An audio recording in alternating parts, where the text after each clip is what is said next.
I hadn't planned on sharing my story, but sometimes life's twists and turns are so profound that they leave you no choice but to voice them just to piece together your understanding. I'm Patricia Grey, and at what appeared to be 35 years old, my existence had been a carefully orchestrated performance spanning 5 centuries of hidden immortality. The familiar world I had so meticulously constructed around myself was about to shatter completely, compelling me to sift through the fragments and ponder where everything had veered so catastrophically off course. Let me take you back to that Tuesday morning in late October when everything changed. I had decided to inspect my downtown rental property, a charming Victorian apartment building that had been generating steady income for nearly 3 decades. The building needed electrical updates, and despite Vincent's constant suggestions that I hire a property management company, I preferred the hands-on approach. "You're too trusting with these tenants, Patricia," Vincent would say whenever I mentioned visiting the properties myself, his voice carrying that patronizing tone he'd perfected since marrying my mother 5 years ago. "You need to think more like a businesswoman and less like like someone who has all the time in the world." Before we jump back in, tell us where you're tuning in from, and if this story touches you, make sure you're subscribed, because tomorrow I've saved something extra special for you. If only he knew how literally accurate that assessment was.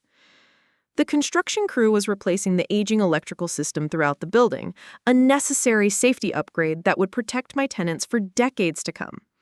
I arrived precisely at 9 in the morning, as was my habit, carrying my usual travel mug of coffee and wearing the practical inspection outfit I'd learned served me well: dark jeans, a cream-colored sweater that wouldn't show dust, and the sturdy hiking boots Marcus had given me for our weekend adventures in the Oregon wilderness. Joe Martinez, the foreman, greeted me with his characteristic enthusiasm. He was a third-generation contractor whose grandfather had worked on some of my earlier renovation projects back in the 1990s, though, of course, Joe believed he was working with the granddaughter of that previous client. The lies we immortals must maintain to preserve our secrets sometimes create elaborate family histories that exist only in carefully maintained records. "Morning, Mrs. Grey. Right on schedule, as always," Joe called out from the scaffolding where he was directing his crew. "We're making excellent progress on the 3rd floor. The whole building should be completely rewired and up to current code by Friday afternoon." I remember thinking how perfectly ordinary the moment felt. The October sun filtered through the maple trees lining the street, casting golden patterns on the sidewalk that reminded me of autumn mornings I'd witnessed in this same town for the past 20 years. Mrs. Chen from the corner market waved as she swept leaves from her storefront, and a group of college students walked by discussing their upcoming midterm exams, their youthful voices mixing with the sounds of construction.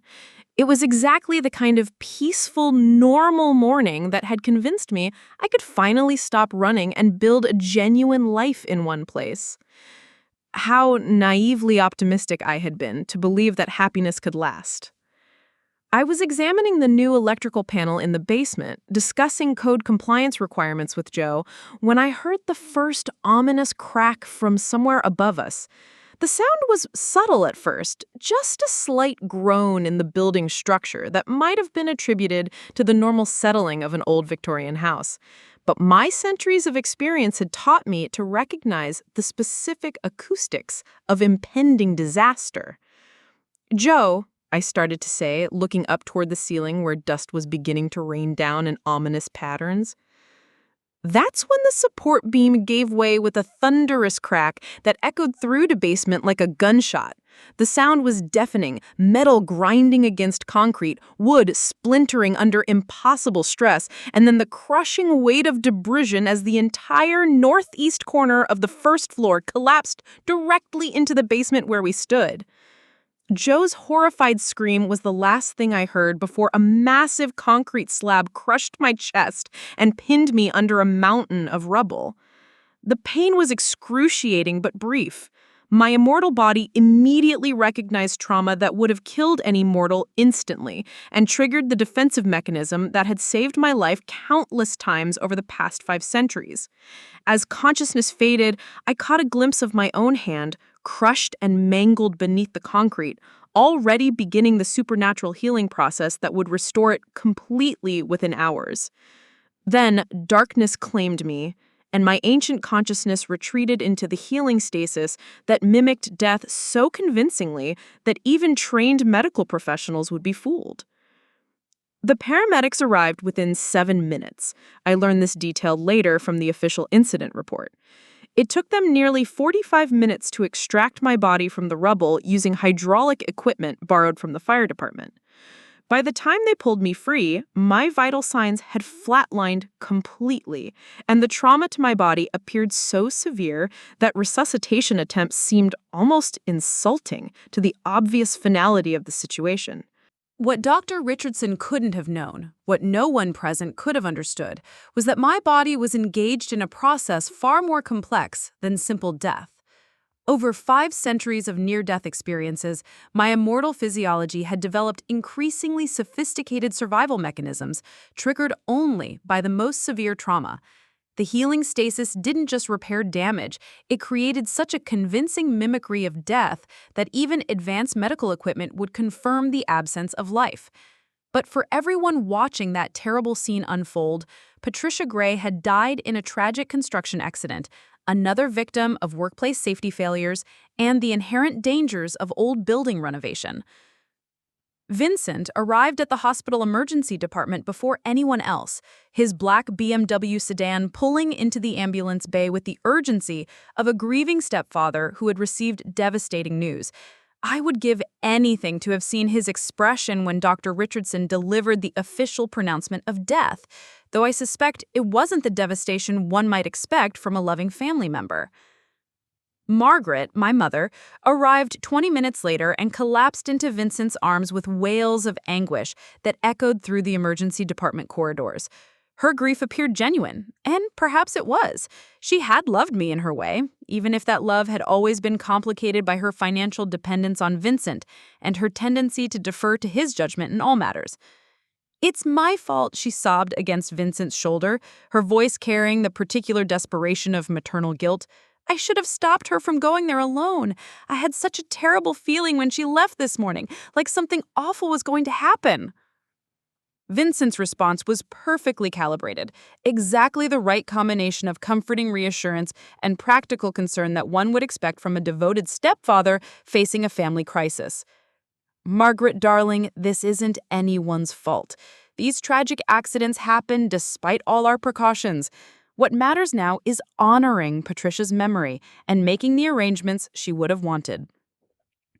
Even in my unconscious state, something about his tone registered as fundamentally wrong, too controlled, too prepared, as if he'd rehearsed these words for precisely this situation. Marcus arrived 30 minutes later, still wearing his park ranger uniform and carrying the scent of pine trees and honest outdoor work that I'd grown to love over our 2 years together. His grief was raw and completely unfiltered, nothing like the measured, appropriate responses of my supposed family. He demanded to see my body, to hold my hand one final time, and Dr. Richardson had to physically restrain him from disturbing what was now officially considered a crime scene pending the accident investigation. "She was going to marry me," Marcus kept repeating, his voice broken with genuine anguish. "We were planning our future together. She said she had something important to tell me this weekend, some secret that would change everything between us, but that she was finally ready to share." If Marcus only knew how prophetic those words would prove to be, and how dramatically everything was indeed about to change between us. The first 24 hours following my supposed death revealed the true nature of the people I'd considered family for the past 2 decades. While my body lay in the funeral home's preparation room, still locked in its supernatural healing stasis, my consciousness began its slow return to awareness, like a swimmer rising from deep, dark waters. I couldn't move, couldn't speak, couldn't even flutter an eyelash to signal my condition, but I could hear every word spoken in my presence, and what I heard chilled me more profoundly than any physical injury ever had. Vincent wasted no time revealing his true priorities. Within hours of my official pronouncement of death, he had positioned himself as the family's decision-maker and began making arrangements with the efficiency of someone who had been preparing for this moment. The funeral home director, Mr. Ashworth, was instructed to skip the traditional embalming process due to what Vincent described as the extensive nature of the trauma and our family's religious preferences, both complete fabrications, but convenient ones for a family attempting to bury someone who wasn't actually dead. "We want to proceed as quickly as possible," Vincent explained to Mr. Ashworth during their initial meeting, which I could overhear from the preparation room where my body rested. Patricia always preferred simplicity and privacy. A lengthy viewing period would only prolong everyone's suffering unnecessarily. What Vincent didn't know was that my hearing had already begun to return with supernatural acuity. I could perceive conversations taking place throughout the funeral home, and what I heard painted a picture of calculated greed that made my immortal blood burn with rage. The most damning conversation occurred when Vincent thought he was alone in the funeral home's business office, making phone calls to various financial institutions. I listened in growing horror as he attempted to access my bank accounts, claiming an urgent need to pay for funeral expenses while he was actually conducting reconnaissance on my substantial assets.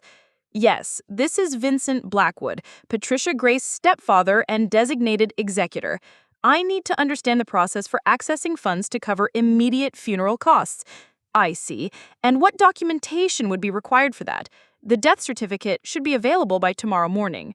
But Vincent's most revealing conversation was with someone he called simply D, who I gradually realized was Damien, calling from what sounded like a bar based on the background noise. "It's done," Vincent said quietly, checking to make sure he was alone before continuing. The accident worked exactly as planned. Joe and his crew never suspected that the support beam had been weakened beforehand. My supernatural hearing picked up Damien's response clearly, despite the phone's speaker. "About time. I was getting tired of waiting for the perfect opportunity. How much do you think we're looking at?" "Conservative estimate? $3 million in liquid assets, plus the real estate portfolio worth at least another $2 million. The rental properties alone generate over $15,000 a month in income. And the boyfriend, Marcus, he's not going to be a problem?" Vincent's laugh was cold and calculating.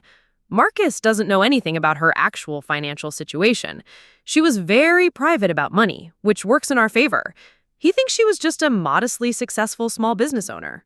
The casual way they discussed my murder and the theft of my assets was devastating enough, but what came next revealed the true depth of their betrayal. I learned that this hadn't been a crime of opportunity.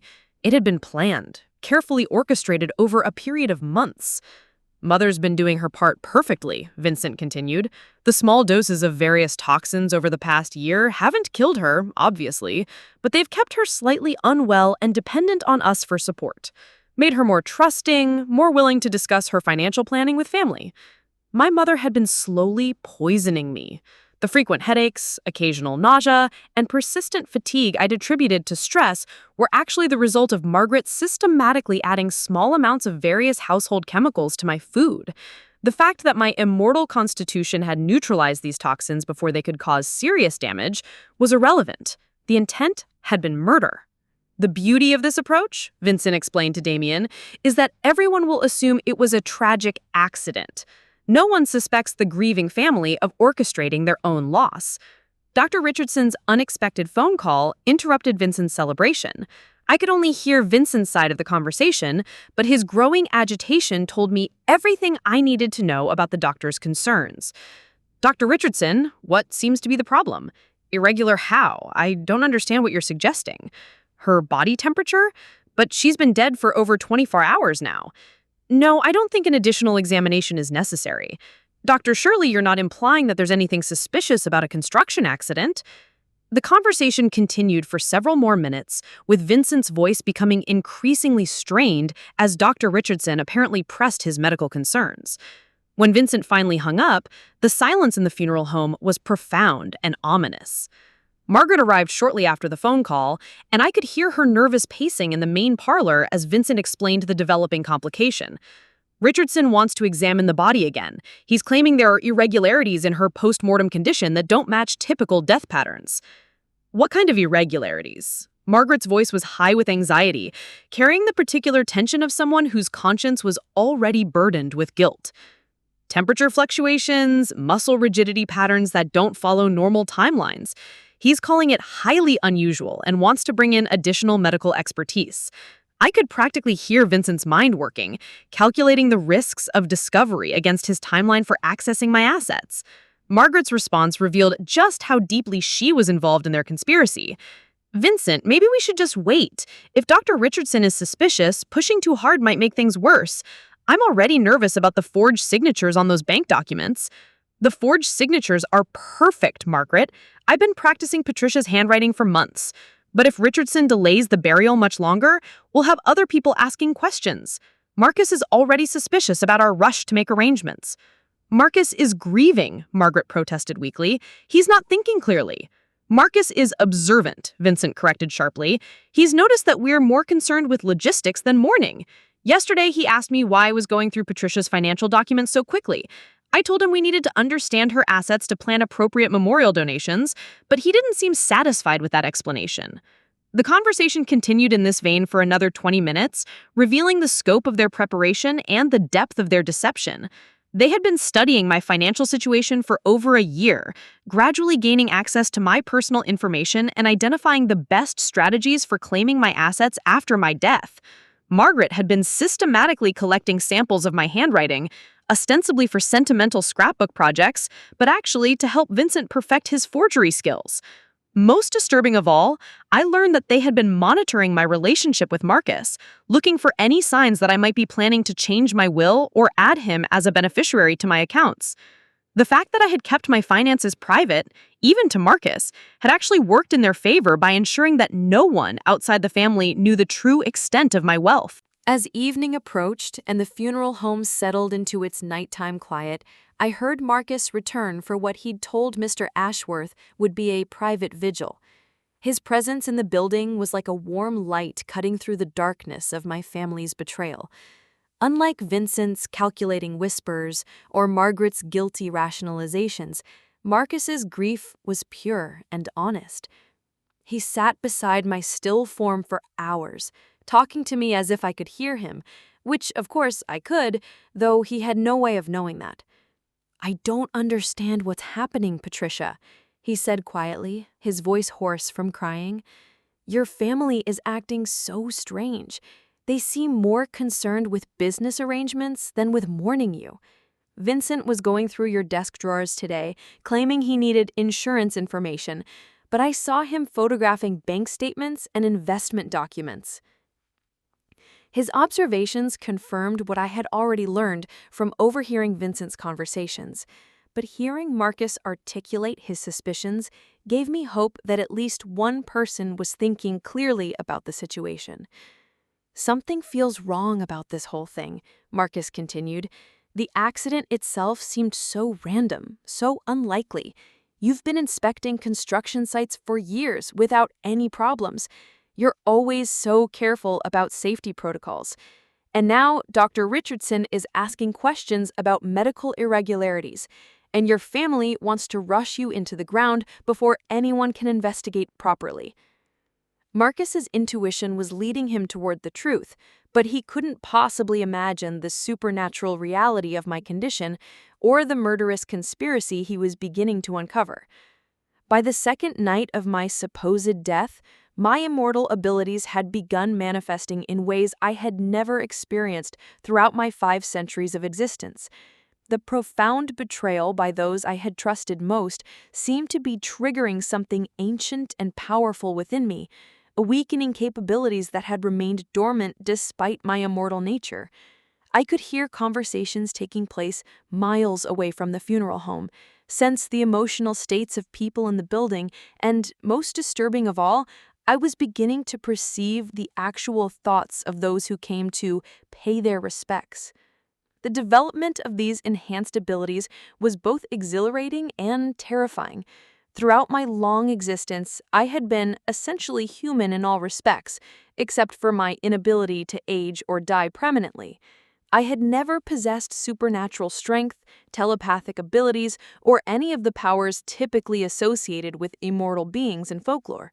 But now, Triggered by the extreme trauma of my family's betrayal, I was becoming something far more than I had ever been before. Marcus had made good on his promise to maintain a vigil near my resting place. He had positioned himself in the funeral home's main parlor, officially because he needed to be close to me during this difficult time, but I sensed his true purpose was to watch for any suspicious activity from my family. His thoughts were easier to read than most, a clear stream of grief and love intermingled with growing suspicion about the circumstances of my death. Vincent's frustration with these obstacles was mounting exponentially with each passing hour. I could feel his presence like a cold shadow whenever he entered the building, his thoughts dark and calculating as he struggled to maintain his timeline for accessing my assets while dealing with increasing scrutiny from Dr. Richardson and interference from Marcus's protective vigil. The situation reached a breaking point when Officer Catherine Torres arrived at the funeral home Wednesday morning without advance notice. I had known Catherine since she was a rookie patrol officer a decade ago, and she had always impressed me as someone who trusted her instincts over conventional wisdom. Her thoughts were sharp and focused as she approached Mr. Ashworth with her badge displayed prominently. "Officer Torres?" Mr. Ashworth greeted her with obvious nervousness. "This is unexpected. How can I assist you?" "I'd like to examine Miss Grey's body, with the family's permission, of course. There are some questions about the accident that require clarification for our official report." Vincent, who had been lurking in the preparation area under the pretense of making final arrangements, emerged with the perfectly practiced grief of a seasoned performer. "Officer Torres, surely this level of investigation is not necessary. The family has already endured enough trauma without official procedures prolonging our period of mourning." Catherine's thoughts revealed her immediate negative reaction to Vincent's presumptuous tone and his attempt to control the investigation. "I understand this is a difficult time, Mr. Blackwood, but Dr. Richardson has raised significant medical concerns that warrant official investigation.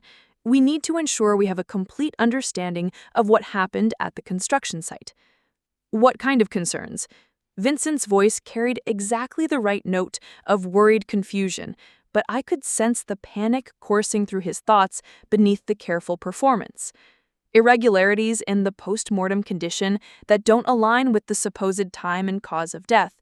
Dr. Richardson is questioning whether Miss Grey was actually killed by the construction accident or if there might have been other contributing factors that preceded the building collapse."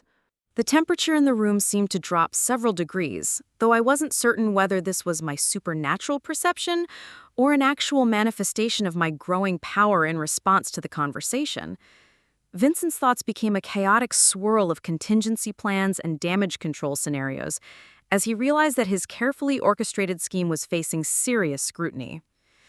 "Surely you're not suggesting that Patricia's death was anything other than a tragic accident," Margaret interjected as she entered the conversation. She had arrived for what she claimed was one final private goodbye with her daughter, but her thoughts revealed she was actually there to coordinate with Vincent about their response to the investigation. "I'm not suggesting anything specific at this point," Catherine replied with professional diplomacy. "I'm gathering information to complete our incident report. Dr. Richardson has 30 years of medical experience, and when he says something doesn't align with standard postmortem patterns, I take that concern seriously." What Catherine didn't realize was that her instincts were absolutely correct to be suspicious. My enhanced perception was now revealing details about the construction accident that my conscious mind had missed in those final moments before the collapse. The support beam that had failed hadn't been weakened by the electrical work being performed. It had been deliberately sabotaged with acid that ate away at the metal's structural integrity over a period of several days. Someone had wanted that building to collapse while I was inside it, and they had planned the sabotage carefully to ensure maximum damage while maintaining plausible deniability about the cause. Vincent's desperation manifested in increasingly aggressive attempts to control the narrative and prevent any delays that might interfere with his access to my assets. "Officer Torres, I appreciate your thoroughness in these matters, but the family has already endured enough scrutiny. We've scheduled the burial for tomorrow afternoon, and frankly, we need this closure to begin our healing process. The burial will proceed as scheduled if the medical examination confirms death by natural causes related to the accident, Catherine replied firmly. However, until we resolve Dr. Richardson's concerns, the body remains under official investigation and cannot be interred. I could feel Vincent's rage like a physical force radiating through the building, though his facial expression remained appropriately mournful for a grieving stepfather. His thoughts revealed the true scope of his planning, not just the immediate theft of my liquid assets, but a comprehensive scheme to claim my entire estate worth several $1,000,000, money that represented not just wealth, but 5 centuries of careful investment, planning, and the security that allowed me to maintain my immortal existence without detection. Damien's arrival at the funeral home that afternoon brought an entirely new and more dangerous dynamic to the situation. Unlike Vincent's calculated manipulations or Margaret's conflicted guilt, Damien's thoughts were brutally simple and direct. He wanted me dead, had wanted me dead for years, and was growing increasingly impatient with any delays that preventing him from claiming what he considered his rightful inheritance from the family's golden goose. Why are we allowing some small-town police officer to interfere with our family's private business? Damien demanded during a heated conference in the funeral home's business office, his voice carrying the aggressive entitlement that had gotten him discharged from military service. Patricia is dead. That's the end of the story. We bury her tomorrow afternoon and move forward with our lives.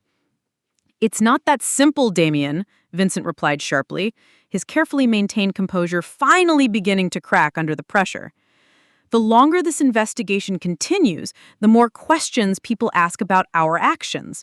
We need to resolve the situation quickly and quietly before anyone starts examining our involvement too closely. Then let's resolve it permanently, Damien replied with the cold pragmatism that had characterized his approach to problems throughout his life. Accidents happen all the time in small towns like this, even to curious police officers who ask too many questions. The casual way he discussed violence against Catherine made my supernatural senses recoil with revulsion. I was beginning to understand that my family's betrayal wasn't born of temporary desperation or misguided greed. It was the calculated evil of people who viewed other human beings as obstacles to be removed whenever they became inconvenient. But in their rush to claim my assets and eliminate potential witnesses, they made one crucial miscalculation that would prove to be their undoing. They were planning to murder someone who literally could not be killed. As evening settled over the funeral home and the building grew quiet, I became aware of a new presence moving through the corridors with supernatural grace. Someone was approaching my resting place with reverent caution, their thoughts shielded from my enhanced perception in a way that suggested they possessed abilities similar to my newly awakened powers. The presence drew closer to where I lay, and when they finally spoke, their voice carried the unmistakable weight of centuries of existence. "Hello, Patricia. My name is Serafina Cross, and I have been waiting a very long time to meet you." Despite my body's continued stasis, I managed to flutter my eyelids, the first voluntary movement I had achieved since the accident. Serafina leaned closer, her ancient eyes filled with understanding and what appeared to be profound relief. "Yes, dear one, I can see that you're fully conscious in there. Your family has absolutely no idea what they are truly dealing with, do they?" They believe they're burying a helpless victim, but they're actually about to face something far more dangerous and powerful than they could possibly imagine. As Serafina spoke, I felt my supernatural abilities surge stronger than ever before, as if her presence was somehow amplifying my own growing power. The time for playing dead was rapidly approaching its end, and my family was about to learn that some betrayals carry consequences that extend far beyond their worst nightmares. The night before my scheduled funeral, while the rest of the town slept peacefully, my family held their final strategy meeting in the living room of what they already considered their inheritance. I could hear every word from my resting place at the funeral home, my supernatural hearing now so acute that distance had become irrelevant. What I learned in those dark hours before dawn would have broken the heart of any mortal woman. But I was no longer entirely mortal, and my heart was transforming into something far more dangerous than fragile human emotion. Vincent had called the meeting for midnight, claiming they needed to coordinate their story for the investigators and finalize their financial arrangements before the burial proceeded. But the conversation that unfolded revealed a conspiracy so elaborate and cold-blooded that it made my enhanced abilities surge with righteous fury. "Tomorrow ends 20 years of careful planning," Vincent began, his voice carrying the satisfaction of someone whose long-term investment was finally paying dividends. "But we need to be absolutely certain we've covered every angle. One mistake now could cost us everything." "Tell me again why we couldn't have just waited for her to die naturally," Margaret said, her voice wavering with the particular exhaustion that comes from living with guilty knowledge. "She's only 35. We might have had decades to wait." Damien's harsh laughter cut through the night air. 35? Mother, you really are naive. Patricia hasn't aged a day since I've known her. Hell, she looks exactly the same as she did in photos from 15 years ago. There's something seriously wrong with that woman, something unnatural. My blood ran cold at his words. Had they noticed my immortal nature? Was that why they had chosen murder over patience? Don't be ridiculous, Damien. Good genetics and expensive skincare products can work miracles. Besides, waiting for natural death was never an option. Do you have any idea how much money she's been donating to various charities over the past few years? At the rate she was giving away her wealth, there wouldn't have been anything left for family by the time she died naturally. Not to mention her relationship with that park ranger. She was getting serious about Marcus. I could see it in her eyes whenever she talked about him. If they had married, he would have inherited everything as her spouse. All her preparation would have been for nothing. The casual way they discussed eliminating me to preserve their financial interest was chilling enough, but what came next revealed depths of betrayal I hadn't imagined possible. The poisoning attempts were inspired, Margaret. Small doses of household chemicals over the past year, nothing that would kill her outright, but enough to make her dependent on family support and keep her from traveling too much or making major life changes. "I hated doing that to her," Margaret whispered. And for a moment, I heard genuine maternal anguish in her voice. Every time I added those cleaning products to her coffee or sprinkled drain cleaner on her food, I felt like I was betraying everything a mother should be. "But you did it anyway," Damien observed with brutal honesty, "because you knew she was sitting on millions of dollars while we struggled with bills and debts, because you knew she could solve all our problems but was too selfish to help family without being asked directly." "She wasn't selfish," Margaret protested weakly. "Patricia was always generous when we needed help. She paid for your rehab programs, Damien. She covered the mortgage payments when Vincent was in between jobs. She never said no when we asked for assistance." "But we had to ask," Vincent said coldly. "We had to beg for scraps from someone who could have given us financial security without even noticing the expense. Do you know what it's like to know your stepdaughter has more money than some small countries while you're driving a 10-year-old car and living paycheck to paycheck?" The resentment in his voice was staggering. I had genuinely believed that Vincent cared for me as family, that his marriage to my mother had created bonds of affection that transcended financial considerations. Learning that he had spent years cataloging every dollar I possessed while planning my murder was devastating in ways I hadn't expected possible. "The construction site sabotage was the perfect solution," Damien continued, his military training evident in his tactical analysis of my assassination. "I used industrial acid to weaken the support beam over the period of 3 days, calculating the exact amount needed to ensure collapse when weight was applied. The timing had to be precise, enough delay to avoid suspicion, but not so much that the damage would be discovered during routine safety inspections." "And you're certain the evidence has been destroyed?" Vincent asked. The acid residue was burned away in the collapse itself. Even if investigators examine the wreckage, they'll find metal failure consistent with structural stress, not sabotage. It was a perfect crime. Perfect, except for the small detail that their victim was immortal and had heard every word of their confession. While my family congratulated themselves on their successful conspiracy, Dr. Richardson and Officer Torres were conducting their own late-night meeting at the police station. My supernatural hearing allowed me to follow both conversations simultaneously, and what I learned gave me hope that justice might be possible through legal channels rather than supernatural revenge.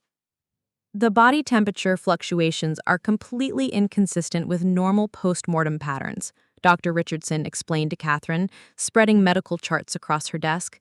In 30 years of practice, I've never seen anything like this. Her temperature drops during the day but rises again at night, almost as if there's still metabolic activity. What are you suggesting, doctor? Catherine asked, though her tone indicated she was prepared to hear extraordinary explanations. I'm suggesting that Patricia Grey might not be as dead as we initially believed. There are documented cases of extreme catalepsy, comas so deep that vital signs become undetectable. It's rare, but not impossible. And if she's still alive? Then her family's rush to bury her becomes attempted murder. Meanwhile, Marcus had positioned himself for another vigil at the funeral home, unable to sleep and driven by instincts he couldn't fully explain. His presence in the building was like a beacon of genuine love cutting through the darkness of my family's betrayal, and I found myself drawing strength from his proximity. As dawn approached, Serafina appeared again, materializing in the preparation room with the silent grace that marked her supernatural nature. This time, she didn't just speak to me, she established a direct telepathic connection that bypassed my paralyzed vocal cords. Patricia, her voice echoed in my mind, the time for playing dead is almost over. Your family has revealed their complete moral bankruptcy, and your enhanced abilities are now strong enough to ensure justice. But you must choose carefully how to proceed. What do you mean? I responded, amazed to discover I could communicate telepathically. You could destroy them with your newfound power, and part of you wants to do exactly that after hearing their confessions. But true strength lies in choosing justice over revenge, in using your abilities to protect others rather than simply punish those who wronged you. They tried to murder me, I replied, feeling supernatural fury surge through my consciousness. They spent years planning my death, poisoning my food, sabotaging my property. They deserve whatever punishment I can deliver. Yes, they do, Serafina agreed. But the question isn't what they deserve, it's what kind of immortal being you choose to become. Will you be guided by human emotions like anger and vengeance, or will you rise above those limitations and become something worthy of the power you've inherited? Her words resonated with 5 centuries of accumulated wisdom, reminding me that immortality came with responsibilities far greater than personal satisfaction. As I prepared for my resurrection and the confrontation that would follow, I realized that my family had given me an unexpected gift. They had forced me to discover abilities I never knew I possessed and choose the moral foundation that would guide me through the centuries ahead. The morning of my scheduled funeral dawned gray and cold, with October clouds hanging low over the cemetery like mourning shrouds. I could sense the gathering crowd through my supernatural awareness, a modest collection of townspeople who had known me as a quiet, generous neighbor, along with my family and Marcus, each carrying vastly different expectations for the day's events. Vincent had arrived early to oversee the final arrangements, his thoughts focused entirely on logistics rather than grief. He coordinated with the funeral director about timing, confirmed that the grave had been properly prepared, and made a final check of the forged documents that would give him immediate access to my financial accounts. His performance as the devoted stepfather was flawless, right down to the black suit and appropriately somber expression. Margaret stood beside the grave, looking genuinely devastated, though my enhanced empathy revealed that her distress stemmed more from guilt than grief. She had barely slept since their midnight strategy session, tormented by the reality of what they had done and what they were about to complete. Part of her wanted to confess everything and beg forgiveness, but Vincent's psychological control over her remained absolute. Damien lurked near the back of the gathering, his military bearing evident even in civilian clothes. Unlike Vincent's calculated performance or Margaret's conflicted emotions, Damien's thoughts were entirely practical. He was already planning how to liquidate my real estate holdings and invest the proceeds in his own business ventures. To him, this funeral was simply the final step in a successful financial operation. Marcus stood apart from my family, his park ranger uniform replaced by a dark suit that made him look uncomfortable and formal. His grief was so profound that it radiated from him like heat from a fire, and I found myself drawing strength from the pure, uncomplicated love that he felt for the woman he believed he had lost forever. Mr. Ashworth, the funeral director, conducted the service with professional dignity despite his obvious discomfort with the rushed timeline.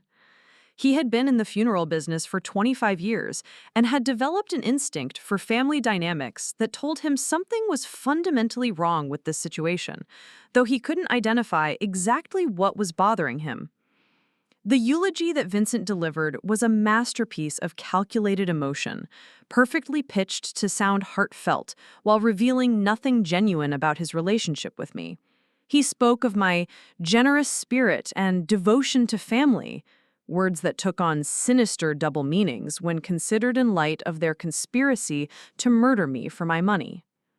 Patricia was the kind of person who put family first, Vincent said, his voice carrying just the right note of controlled emotion.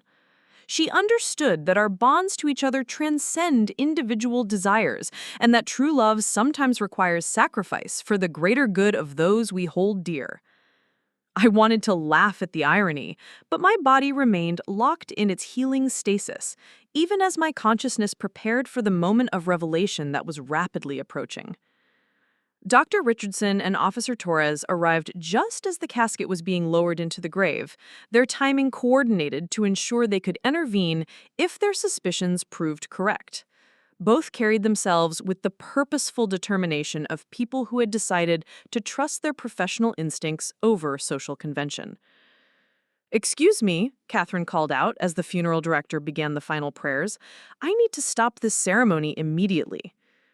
Vincent's head snapped up, his carefully maintained composure cracking for just a moment before reasserting itself.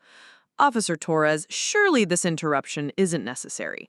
We're in the middle of laying my stepdaughter to rest." "Dr. Richardson has identified medical irregularities that require immediate investigation. This burial cannot proceed until we've resolved questions about the actual cause and timing of Miss Gray's death." "What kind of irregularities?" Marcus demanded, moving closer to the gravesite. Something in Catherine's tone had triggered his protective instincts, and I could sense him preparing for action despite not understanding what was happening. That's when I decided the charade had continued long enough. My supernatural abilities had been building throughout the night, and I could feel power coursing through my immortal form like electricity through a conductor. The time had come to reveal the truth and face the consequences of my family's betrayal. I began with subtle movements, a slight shifting within the casket that created barely audible sounds. The effect on the gathered mourners was immediate and dramatic. Margaret gasped and stepped backward, while Damien moved closer to the grave with suspicious curiosity. "Did you hear that?" Marcus asked, his voice sharp with sudden hope and fear. Vincent's response revealed the depths of his evil. Instead of investigating the sounds or calling for help, he grabbed a shovel from the gravedigger's equipment and began frantically throwing dirt into the grave. "It's just the casket settling," he said desperately, working faster as the sounds from below grew more pronounced. "This is completely normal. We need to complete the burial immediately." But I was done hiding, done playing the victim in their murderous scheme. With a surge of supernatural strength I had never possessed before, I pushed against the casket lid from within. The heavy wooden panel, reinforced with metal hardware, should have been impossible for anyone to move from the inside, but my enhanced abilities made it feel as light as paper. The lid burst open with a crash that echoed across the cemetery like thunder, sending Margaret screaming and causing several mourners to flee in terror. I sat up slowly, dirt and debris falling from my burial clothes, my eyes glowing with an otherworldly light that marked my transformation from victim to something far more powerful. "Hello, Vincent," I said, my voice carrying harmonics that seemed to resonate from the grave itself. "Did you really think you could bury me alive and claim my money without consequences?" The scene that followed was chaos incarnate. Vincent dropped the shovel and stumbled backward, his face white with terror as he realized that his carefully planned murder had failed catastrophically. Margaret collapsed to her knees, sobbing incoherently about being sorry and begging forgiveness for sins that couldn't be undone. Damien, true to his military training, reacted with violence rather than fear. He grabbed the shovel that Vincent had dropped and swung it at my head with enough force to crush a normal person's skull. The metal tool shattered against my skin like glass, fragments scattering harmlessly as I climbed out of the grave with supernatural grace. "Impossible," Damien whispered, staring at the broken shovel handle in his hands. "Not impossible," I replied, brushing dirt from my funeral dress. "Just very, very expensive for people who try to murder immortals for their money." The aftermath of my resurrection was like watching reality fracture and reassemble in new patterns. Marcus had fainted at the sight of me emerging from the grave, his rational park ranger mind unable to process what his eyes had witnessed. Dr. Richardson approached cautiously, his medical training warring with the evidence of something that transcended natural law.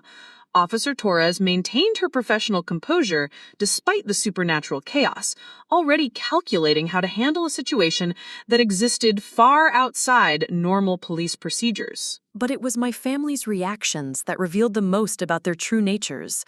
Vincent's terror was absolute and primal, the fear of someone who had committed evil and now faced consequences beyond their worst nightmares. Margaret's breakdown was complete, years of suppressed guilt and horror finally overwhelming her fragile psychological defenses.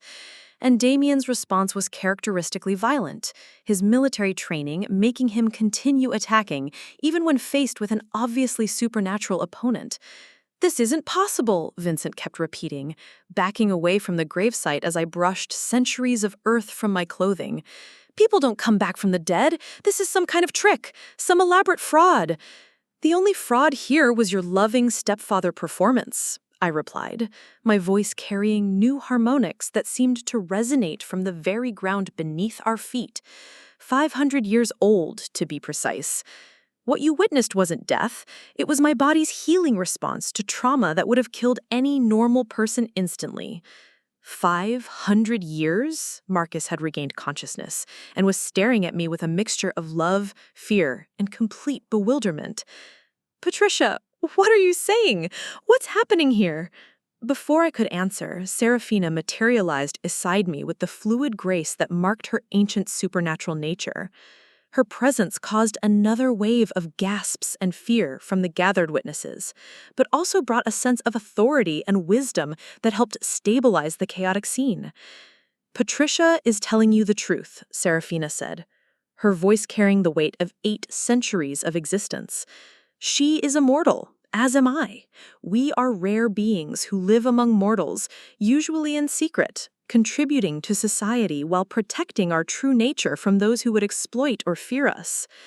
"And her family?" Officer Torres asked, her law enforcement instincts helping her focus on the criminal aspects of the situation despite the supernatural revelations. "Attempted to murder her for her money," Serafina replied bluntly. "They sabotaged the construction site, spent years slowly poisoning her food, and when the accident didn't kill her permanently, they tried to bury her alive to complete their crime." Vincent's desperate attempt to flee was stopped by my newfound supernatural speed. I moved faster than human eyes could follow, positioning myself between him and his car before he had taken 3 steps. "Going somewhere, Vincent?" I asked, enjoying the terror in his eyes as he realized that all his careful planning had led to this moment of absolute powerlessness. "Don't you want to stick around and explain to Officer Torres how you sabotaged that support beam? Or how you've been forging my signatures on bank documents?" Margaret's confession spilled out in a torrent of guilt and horror that had been building for months. "I'm sorry, Patricia. I never wanted to hurt you, but Vincent said we had no choice. He said you were being selfish by not sharing your wealth with family, that we deserved security after all the years of struggling. So you decided to poison me," I said, my voice hard, with 5 centuries of accumulated wisdom about human nature. "Small doses of household chemicals in my food and drink, hoping to make me sick enough to become dependent on your care? "It wasn't supposed to kill you," Margaret wailed. "Vincent said it would just make you more compliant, more willing to discuss financial planning with family." Damien made one final attempt at violence, producing a combat knife from his jacket and lunging at me with military precision. The blade shattered against my skin like the shovel had done, confirming what I was beginning to understand about my enhanced abilities. I wasn't just immortal anymore. I was physically invulnerable to conventional weapons.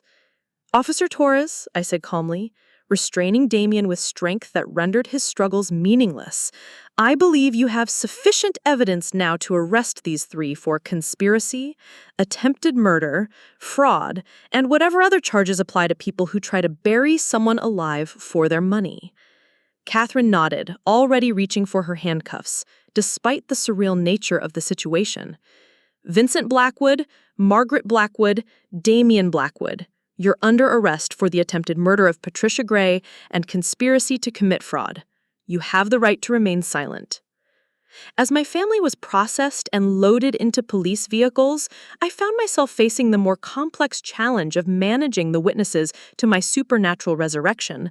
Dr. Richardson, Marcus, and Hank Patterson, the cemetery groundskeeper, had all seen enough to raise questions that could threaten the secrecy that immortals had maintained for millennia. "What happens now?" Marcus asked, his love for me evident despite his confusion about my true nature. "What do we do with all of this?" Serafina placed a gentle hand on his shoulder, her ancient wisdom evident in her kind but serious expression. "Now we decide who can be trusted with the truth and who needs to forget what they have witnessed today. Immortals have survived for centuries by maintaining our secrecy, but occasionally we encounter mortals worthy of joining our extended family." Looking at the faces around me, Dr. Richardson's scientific curiosity, Marcus's unwavering love despite his shock, Hank's surprising acceptance of the supernatural, and Officer Torres's professional determination to see justice done, I realized that my family's betrayal had led me to something I had never expected to find: a group of people who could accept me for what I truly was. The question now was whether I could build a life based on honesty rather than deception, and whether my newfound powers would be used for justice or revenge in the trials ahead. 3 weeks after my resurrection, the careful balance between justice and secrecy had become the defining challenge of my newly revealed existence. Officer Torres had proven remarkably adaptable to supernatural circumstances, constructing a legal case against my family that focused on provable crimes while diplomatically omitting the more extraordinary aspects of my survival. Her report described my emergence from the casket as miraculous recovery from severe trauma-induced catalepsy, a medical explanation that Dr. Richardson supported with carefully worded documentation. "The important thing," Catherine explained during one of our strategy sessions in her office, "is that we have concrete evidence of their conspiracy regardless of how you survived it. The sabotaged construction site, the forged bank documents, Margaret's confession about poisoning attempts, all of that stands up in court without requiring anyone to believe in immortality." Vincent's arrest had sent shockwaves through our small Oregon community. His reputation as a respected businessman crumbled as details of the inheritance fraud emerged, and his desperate attempts to claim supernatural persecution only made him appear more unstable to potential jurors. Damien faced additional charges for the construction site sabotage, his military background working against him, as prosecutors painted him as a skilled demolitions expert who had weaponized his training for murder. Margaret's situation was more complex. Her complete psychological breakdown following my resurrection had resulted in psychiatric hospitalization, where she alternated between catatonic silence and rambling confessions about years of guilt and manipulation. Dr. Richardson, who had taken over her medical care, believed she was experiencing a complete dissociative break from reality brought on by the collision between her maternal love and her complicity in attempted murder. "She genuinely loved you," he explained during one of our confidential consultations about managing my immortal condition, "but Vincent's psychological manipulation convinced her that killing you was somehow an act of family loyalty. The cognitive dissonance of that contradiction finally destroyed her ability to function." Meanwhile, Serafina had begun teaching me to control and understand my enhanced abilities, which continued evolving in response to the emotional trauma of betrayal. My supernatural strength was now considerable enough that I had to concentrate to avoid breaking everyday objects, and my empathetic abilities allowed me to sense the emotional states of people within a mile radius. Your powers are tied directly to your emotional development, Serafina explained during one of our training sessions in the secluded forest clearing she had chosen for our meetings. The betrayal by those you trusted triggered abilities that had remained dormant throughout your previous centuries. You're essentially becoming a new type of immortal, one whose strength grows through surviving profound emotional trauma. Is that why you were watching me? I asked, practicing the careful control required to lift a fallen tree without crushing it to splinters. I've been monitoring several immortals who showed potential for this transformation. You're the first to actually achieve it, but the process required specific circumstances, a deep betrayal by loved ones that tested your fundamental beliefs about human nature. The most challenging aspect of my new reality was navigating my relationship with Marcus, who struggled daily with the revelation of my true nature. His love for me remained constant, but his rational mind kept colliding with the supernatural reality of my existence. I keep thinking I should be afraid of you, he admitted one evening as we walked through the park where he worked, both of us carefully maintaining the appearance of a normal couple dealing with relationship stress. You're 500 years old, you have supernatural strength, and you literally rose from the dead. Every logical part of my mind says I should be terrified. But you're not, I observed, sensing the complex mix of emotions that surrounded him like an aura. No, I'm not, because underneath all the supernatural aspects, you're still the woman I fell in love with. You're still kind, thoughtful, and genuinely concerned about other people's welfare. The immortality doesn't change who you are fundamentally, it just explains why you've always seemed so wise, so patient with human foolishness. His acceptance gave me hope that authentic relationships were possible despite my nature, but it also highlighted the isolation that would define much of my future existence. Marcus would age and die while I remained unchanged, a reality that added poignancy to every moment we shared. Dr. Richardson had become my unofficial medical advisor and confidant, his scientific mind fascinated by the physiological implications of immortality. He conducted discreet examinations that helped me understand my enhanced healing abilities while maintaining careful documentation that protected my secret. Your cellular regeneration rate is extraordinary, not just immortal, but actively reversing any damage at the molecular level. It's as if your body exists in a state of constant renewal that maintains perfect health indefinitely. And the enhanced abilities, the strength and empathy, those appear to be evolutionary adaptations. Your immortal physiology is developing new capabilities in response to environmental pressures, in this case, the emotional trauma of betrayal. It's remarkable from a biological standpoint. 2 months after the resurrection, I had established a new routine that balanced my immortal nature with the practical requirements of living among mortals. Serafina's guidance had helped me develop control over my enhanced abilities, while the legal proceedings against my family provided a framework for achieving justice through human institutions rather than supernatural revenge. The trial preparation revealed the full extent of their long-term conspiracy. Prosecutors had uncovered evidence that Vincent had been studying my financial situation for over 3 years, gradually mapping my assets and identifying the best strategies for claiming them after my death. Margaret's involvement went back even further. She had been collecting samples of my handwriting and personal information under the guise of creating family scrapbooks, actually building resources for Vincent's forgery efforts. 27 separate instances of attempted poisoning over 18 months, Catherine informed me during a pre-trial meeting. Margaret kept detailed records in what she thought was a diary, but it's actually a confession of systematic attempted murder. Vincent's manipulation of her was sophisticated, but ultimately she made the choice to participate. Marcus had gradually adapted to my supernatural nature, though he still struggled with the practical implications of loving someone who would outlive him by centuries. We had developed a new intimacy based on complete honesty. No more carefully maintained secrets or edited personal histories. "I've been thinking about our future," he said one evening as we sat on the porch of my Victorian house, watching the sunset paint the mountains in shades of gold and crimson, "about what it means to build a life with someone who's immoral." "And what conclusions have you reached?" I asked, though my empathic abilities already gave me insight into his emotional state. "That I'd rather have 50 years with the real you than a lifetime with someone ordinary. The immortality doesn't diminish what we have, it makes it more precious, because I understand how rare it is for someone like you to find genuine connection."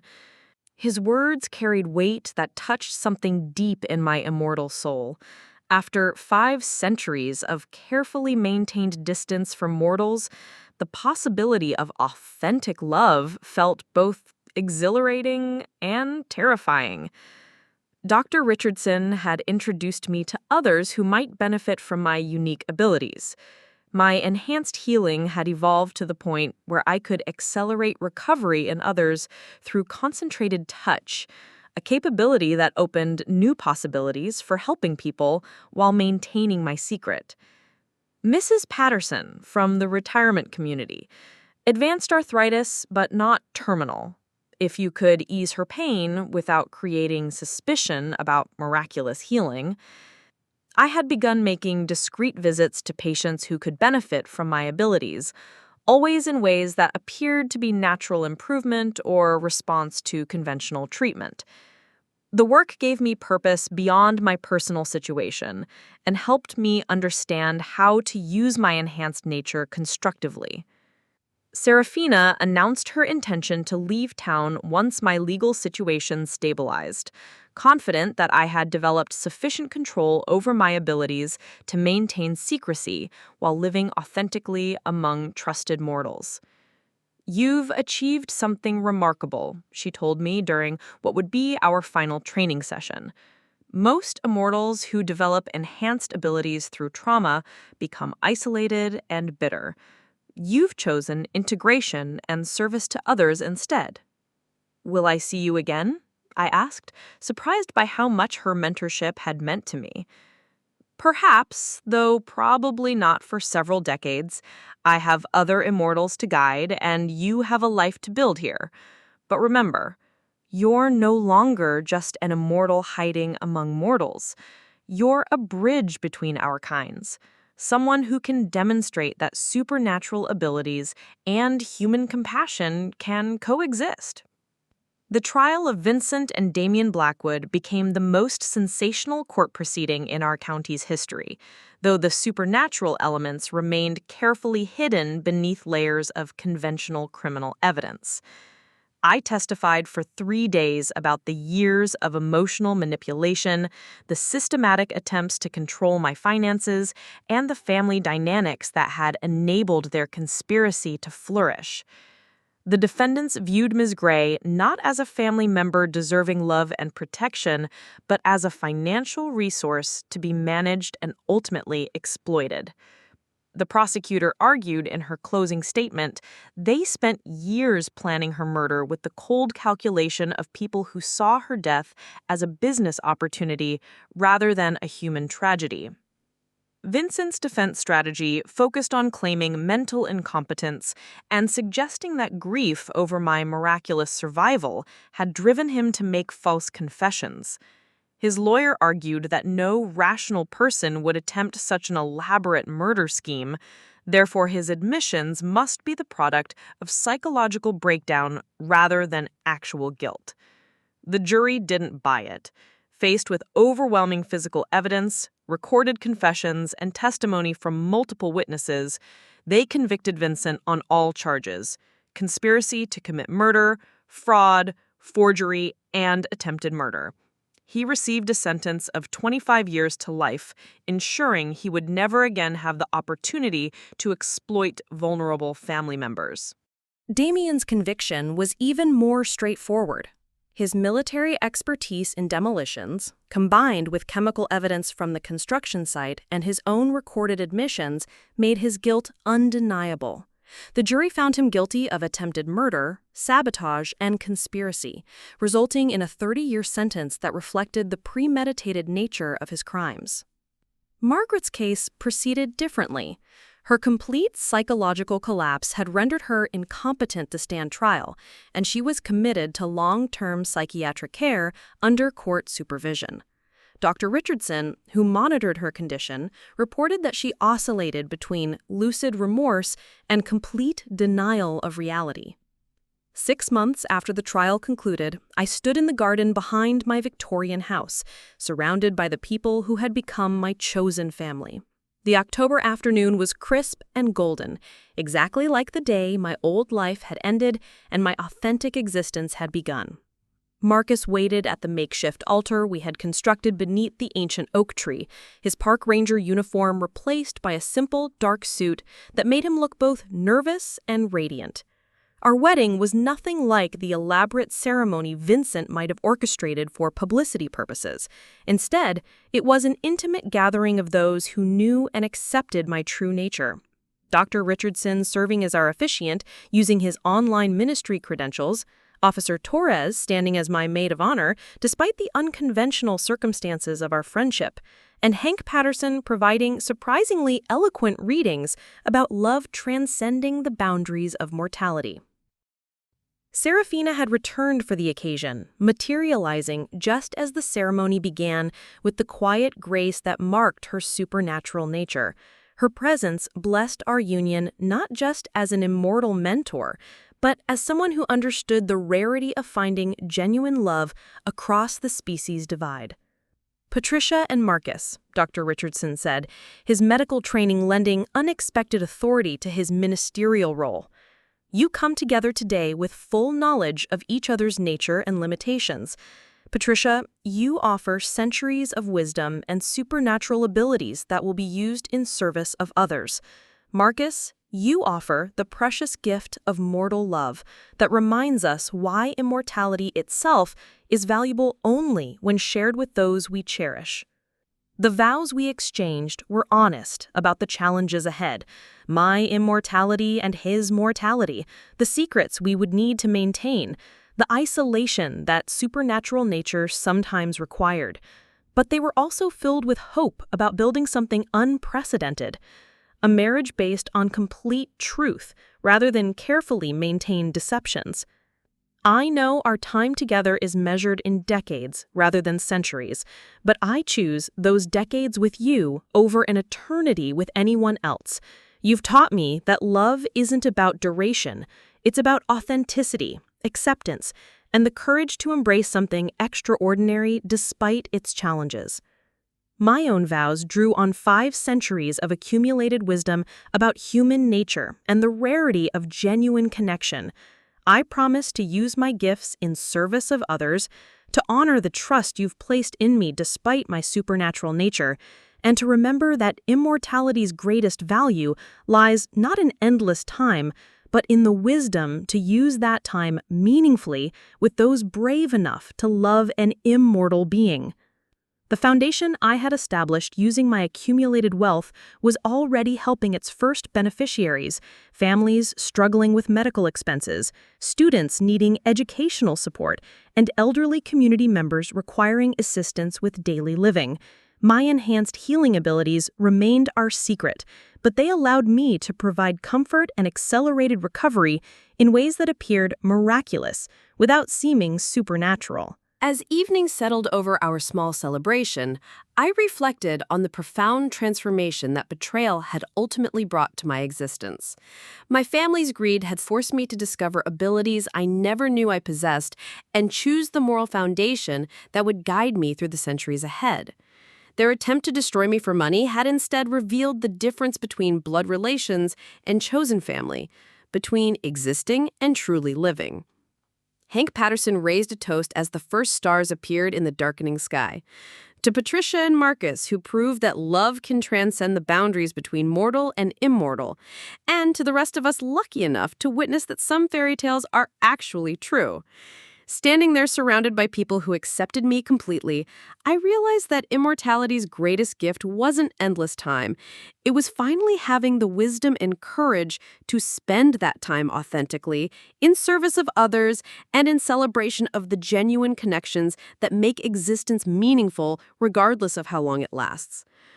She's constructed an elaborate fantasy where Patricia died in the accident, and everything that followed was a stress-induced hallucination, he explained during one of our sessions. It's her mind's way of protecting itself from guilt that would otherwise be unbearable.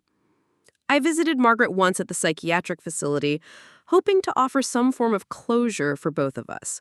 She looked fragile and confused, her eyes carrying the particular emptiness that comes from a mind that has retreated from reality too painful to bear. "Patricia?" she whispered when she saw me, her voice carrying wonder and fear in equal measure. "Are you really here, or are you another ghost come to punish me?" "I'm real, Margaret," I said gently, my enhanced empathy allowing me to sense the chaos of emotions churning within her damaged psyche. "And I'm not here to punish you. I'm here to tell you that I forgive you." Her tears came then, years of suppressed guilt and horror finally finding release through my absolution. It didn't heal her broken mind, but it gave her a moment of peace that she desperately needed. The community's response to the trial was overwhelmingly supportive. Many people approached me with expressions of sympathy and admiration for my strength in facing such profound betrayal from family members.